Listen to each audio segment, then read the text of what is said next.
कृषि कानून पर सरकार किसानों से बातचीत करके विवाद सुलझाने में जुटी हुई है, लेकिन कुछ विरोधी ताकतें हैं जो किसानों के बहाने आंदोलन को हिंसक बनाने में जुटे हुए हैं।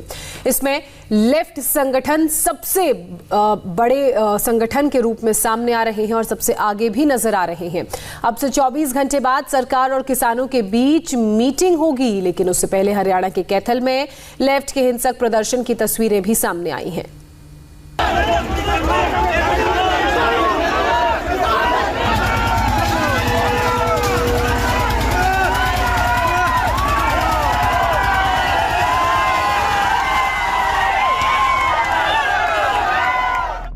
इनके हाथों में लाल रंग के झंडे लेफ्ट की पहचान है।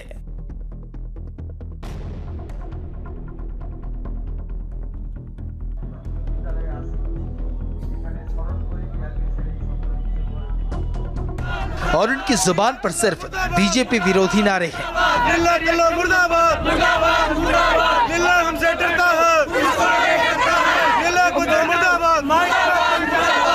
यानी किसान आंदोलन को लेफ्ट के झंडे और मोदी विरोधी एजेंडे ने हाईजैक करने की पूरी प्लानिंग कर ली है।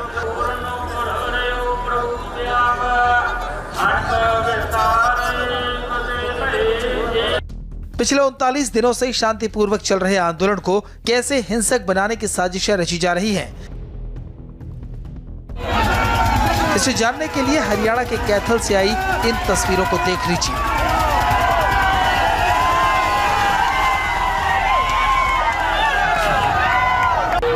जहां किसान और मजदूर एकता के बहाने भीड़ ने हरियाणा के राज्य मंत्री कमलेश ढांढा के घर के बाहर धावा बोल दिया।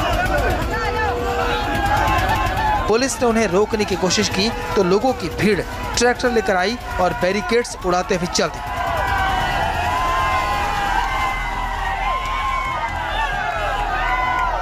गनीमत रही कि कोई पुलिसकर्मी इसकी चपेट में नहीं आया, वरना किसी की भी जान जा सकती थी।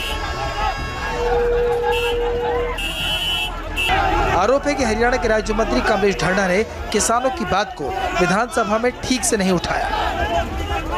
100 महीना से तो हम वहाँ बैठे हैं और फिर ये किस लिए चुने थे इसलिए हमारी समस्या भी कोई भी उसका विधानसभा में आवाज उठाएंगे। ये बिल्कुल गलत बोल रहे हैं, हमारे को आतंकवादी बोल रहे हैं।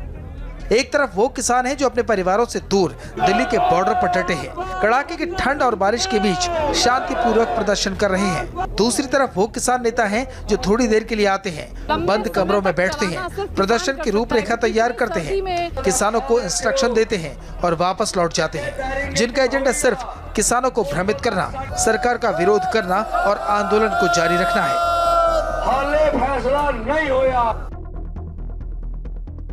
दिल्ली के बॉर्डर पर किसानों के आंदोलन के बीच 24 घंटे बाद यानी सोमवार को सरकार और किसान फिर राउंड टेबल पर बैठने वाले हैं। किसान और सरकार के बीच 8वें दौर की मीटिंग होगी। किसान एमएसपी के लिए कानून बनाने पर जोर दे रहे हैं, साथ ही तीनों कृषि कानूनों को रद्द करने की भी मांग है। सिंघू बॉर्डर पर आंदोलन में जुटे किसानों को समाधान निकलने की उम्मीद है।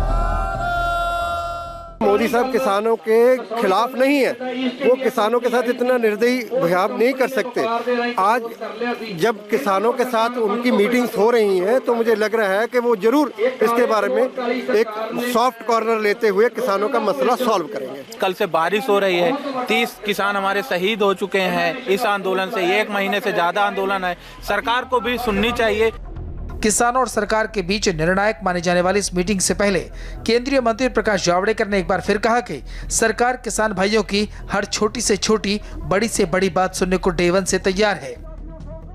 खुद प्रधानमंत्री मोदी जी ने भी बार बार किसान और कृषि के बारे में अपनी दृष्टि को स्पष्ट किया है और 8 बार चर्चा हुई है। 4 तारीख को परसों फिर से होगी और हम तो आशावान हैं कि किसानों की समस्याओं में निजात होगा, उसमें समाधान होगा और समाधान के साथ यह आंदोलन भी समाप्त होगा और सब अपने अपने घरों में लौटेंगे, ये हमें विश्वास है। केंद्र की मोदी सरकार किसानों के प्रति कितनी जिम्मेदार है, इसका अंदाजा इसी बात से लगाया जा सकता है कि 7वें दौर की मीटिंग में किसानों की 4 में से 2 मांगों को मान लिया गया, जिसमें किसानों को पराली जलाने पर दंड नहीं देने पर सहमति बनी और बिजली पर सब्सिडी जारी रखने की बात भी मान ली गई। कृषि मंत्री नरेंद्र तोमर ने सोमवार यानी कल होने वाली मीटिंग में सकारात्मक नतीजों की उम्मीद जताई है, लेकिन किसानों के सहारे अपनी राजनीति चमकाने में जुटे लोग इसका समाधान नहीं चाहते। उनका मकसद आंदोलन को जारी रखना है। शनिवार को सिंघू बॉर्डर पर किसान मजदूर संघर्ष कमेटी के नेताओं की बैठक हुई। इस बैठक में तय किया गया कि अगर कल की बैठक में कृषि कानून रद्द करने पर सहमति नहीं बनी तो बड़ा मार्च किया जाएगा। 23 जनवरी को पूरे देश में गवर्नर हाउस तक किसान मार्च करने की बात कही गई। यही नहीं, 25 जनवरी तक किसानों को ट्रैक्टर लेकर दिल्ली पहुंचने को कहा गया। 26 जनवरी यानी गणतंत्र दिवस पर ट्रैक्टर परेड निकालने का आह्वान किया गया।